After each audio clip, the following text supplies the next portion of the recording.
नॉय ज़िया के साथ professor Zia. Aristotle ने जो कॉन्सेप्ट ऑफ रेवोल्यूशन दिया उसका जो एक अहम पहलू ये है कि वो उन अवामिल की भी निशानदेही करता है कि जिसकी बुनियाद पर किसी इनकलाब की जो है वो बुनियाद जो है वो रखी जा सकती है या रखी जाती है। इस तरह अगर हम उस असबाब को देखें तो ये एक ऐसे यूनिवर्सल प्रिंसिपल की हैसियत इख्तियार कर लेते हैं कि जिसकी बुनियाद पर हम किसी मुल्क के अंदर जो है हालात वाक़यात का जायजा लेकर ये एक एनालिसिस दे सकते हैं कि क्या ये मुल्क जो है वो किसी इनकलाब की तरफ बढ़ रहा है, तो इनकलाब बढ़ रहा है तो किस नौइयत के इनकलाब की तरफ बढ़ रहा है। तो ऐसा कहते हैं कि किसी मुल्क के हालात वाक़यात का इदराक करने के लिए तो उसके इनकलाब की नौइयत का तयन करने के लिए जो हमें एरिस्टोटल ने जो प्रिंसिपल जो है बताए that become the principles of the revolution और these are the universal principle also because whenever and wherever these factors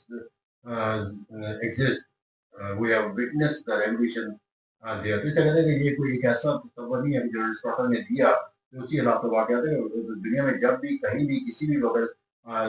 कोई मुल्क जो है वो इन हालात वाक़यात का जिनको असबाब का शिकार होगा तो दैट कर be ultimately will have to face the revolution. तो इसके में जो उनके असबाब हमें नज़र आते हैं कि सबसे पहले जो असबाब इसके लिए निशानदेही करता हुआ नज़र आता है वो किसी मुल्क के अंदर जो है वो अदम इस्तेहकाम का पैदा होना। अब अदम इस्तेहकाम जो है वो अनसर्टेनिटी जो है वो एक मुख्तलिफ सतह के सियासी तौर पर जो है वो हुकूमत जो है उसके बारे में उसके वजूद के बारे में उसकी लिजिटिमेसी के बारे में उसके कायम रहने के बारे में एक अनसर्टेनिटी है या एक कॉन्फ्लिक्ट ऑफ पॉलिटिकल इंटरेस्ट जो है वो एग्जिस्ट करती है और पॉलिटिकल कॉन्फ्लिक्ट के जरिए लोगों को इस बात का कोई यकीन नहीं कि ये गवर्नमेंट एग्जिस्ट करती है ये क्या कायम रह सकेगी। तो इस ऐसी कैफियत के अंदर जहाँ पर हमें सियासी निज़ाम के अंदर एक ऐसा अमल जो है वो नज़र पाता हुआ नजर आए कि जिसके अंदर जो है वो किसी हुकूमत का खात्मा देखा जा सकता हो, कोई नई हुकूमत के जो रास्ता जो है वो हमवार होने के लिए जस्तजू की नजर आती है that is called the political uncertainty. लेकिन यहाँ पर जो लफ्ज़ इस्तेमाल करता है वो अदम इस्तेहकाम। ये अदम इस्तेहकाम जो है वो किसी भी लिहाज से किसी भी रियासत के अंदर जो है वो देखा जा सकता है। मुआशी अदम इस्तेहकाम है, तो लोगों के दरमियान है वो है नॉट का फ़र्क पड़ता चला जा रहा है। मुआशरती अदम इस्तेहकाम है, मुख्तलिफ तबके जो है वो बाहम एक दूसरे से दस्तों गिरबान होते हैं, उनकी करीब बढ़ती चली जा रही है। तो हर वो एस्पेक्ट जिसके अंदर जो एक तवाज़ुन होता है किसी ग्रोह के अंदर या किसी सरगर्मी के अंदर या किसी इदारे के अंदर, अगर वो रियासत के अंदर उस जो तवाज़ुन है वो अगर उसका फुकदान होता नज़र आए तो that is called the instability. अदम इस्तेहकाम जो है वो एक रीज़न करार दी जाती है एरिस्टोटल के नज़दीक to cause the revolution in that country. फिर इसका जो एक और रीज़न जो उसके लिए बयान करता है दैट इज़ द मुआशी नाहमवारी। मुआशी नाहमवारी से मुराद ये है कि लोगों के लिए जो एक बुनियादी मुआशी ज़रूरियात है, उसकी तकमील जो है उनके लिए मुश्किल हो जाती है। मुआशी ज़रूरियात की तकमील के लिए वो अपनी काविशों को इस्तेमाल करने के जो माखज़ और ज़राए हैं, उसके वो उसका उन्हें हासिल जो है वो नज़र ना आता हो या अपनी मुआशी सरगर्मियों के नतीजे के अंदर वो अपनी तरक्की और खुशहाली का कोई मानी और मफ़हूम जो है, वो हासिल करने में कामयाब होते हैं। तो इसे कहा जाता है कि जो एक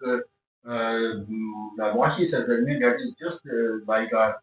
blood in the human body. जिस तरह ब्लड सर्कुलेट करता है तो इंसानी ज़िंदगी कायम रहती है। इसी तरह जो मुआशी तौर पे इंसान जो है वो अपनी मुआशी सरगर्मियों के ज़रिए अपनी तरक्की और खुशहाली अपनी ज़रूरियात की तकमील करता रहता है। तो that is called the circulation of the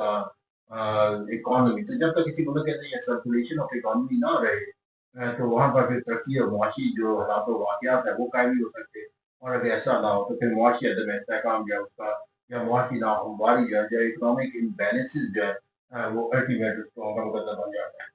फिर हम जाकर देखते हैं यहाँ पर जाकर वो एक और जो तस्वर है जो हमें आज के अंदर भी नज़र आता है कि जब कोई एक हुकूमत का जो एक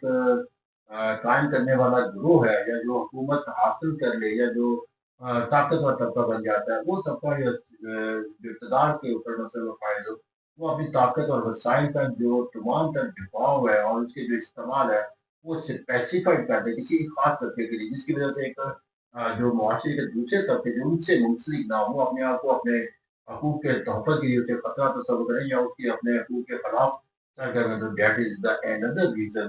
to cause the revolution according us. और ये वो तमाम रिसर्च जैसे मैंने आगाज़ में कहा कि universal principle whenever wherever these factors or one of these factors or the many of these factors اور آل آف دیس فیکٹر جب اکثر ہوں گے تو ہمیں سوچنا چاہیے کہ یہ ملک جو ہے وہ ریولیوشن کی عکاسی کرتا ہوا نظر آتا ہے. پھر یہاں پر جا کر جو ایک اور وہ لفظ استعمال کرتا ہے disappearance of the middle class in any society. تو اسے کہتے ہیں متوسط طبقہ جس کو ہم کہہ سکتے ہیں وہ ایلیمینیٹ ہو جاتا ہے. اور اس سے وہ کہتا ہے کہ دراصل یہ وہ طبقہ ہے کہ جو ایک بیلنس رکھتا ہے کہ اپر کلاس کے درمیان اور لوور کلاس کے درمیان. کیونکہ اس طرح جو لوور کلاس کا جو طبقہ ہے اور وہ اپنے لیے سوچ اور فکر کے لحاظ سے ایک مڈل کلاس کا درجہ حاصل کرنے کی کوشش کرتا ہے مڈل کلاس جو ہے وہ. لیکن اگر مڈل کلاس کے اندر جو ایلیمینیٹ کر دیے تو دو اگر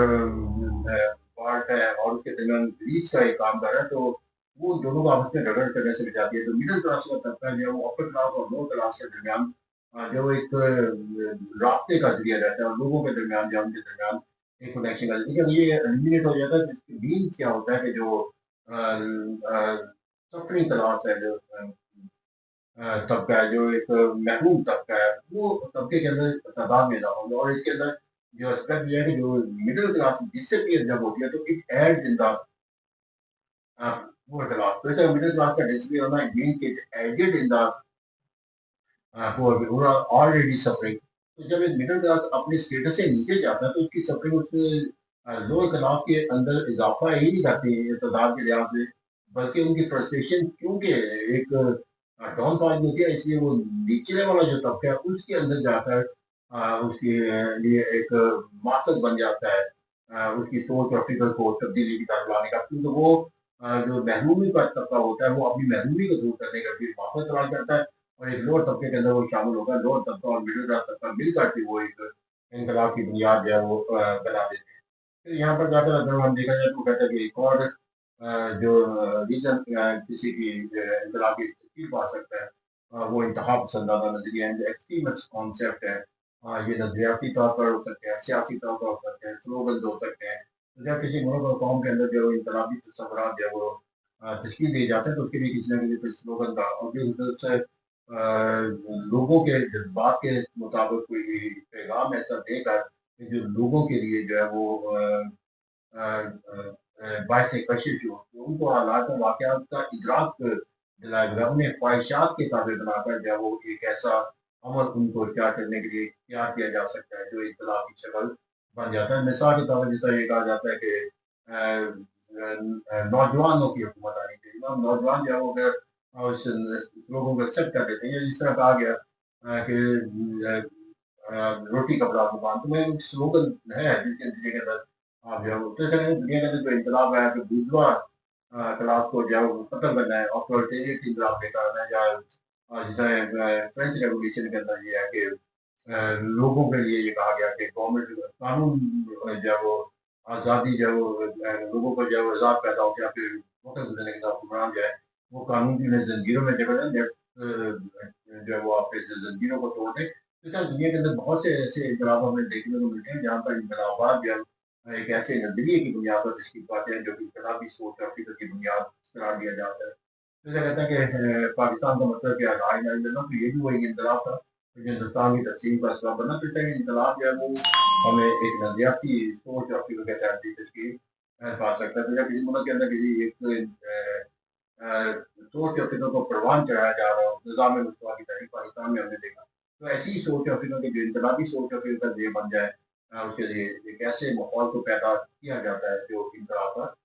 ذمہ دار. تو جو اسٹاٹل ہے اس کو انقلاب کا ایک فلاسفر اس لیے کہا جاتا ہے اس انقلاب کے وہ تمام پہلوؤں کی عکاسی کی جو انقلاب کے بدعوں میں مختلف شکلوں کے اندر نظر آتا ہے کہ وہ کون سی انقلاب کی نوعیت ہے اور پھر ان اسباب کا بھی ذکر کرتا ہوا نظر آتا ہے کہ جس کی بنیاد پر یہ انقلاب ہوتے ہیں. اور دنیا کے اندر ہونے والے اگر تمام انقلابات کا جائزہ لیا جائے تو ارسطاٹل کے لیے جو ہے وہ ایک کائنس میں سے کسی ایک کائنس کا پورا ہوتا نظر آتا ہے. اور اسی طرح وہ جو اسباب بیان کرتا ہے ان اسباب کی بھی وہ عکاسی کرتا نظر آتا ہے. اس جو ارسطاٹل کی سوچ اور فکر ہے in terms of the revelation that is called the universal truth or universal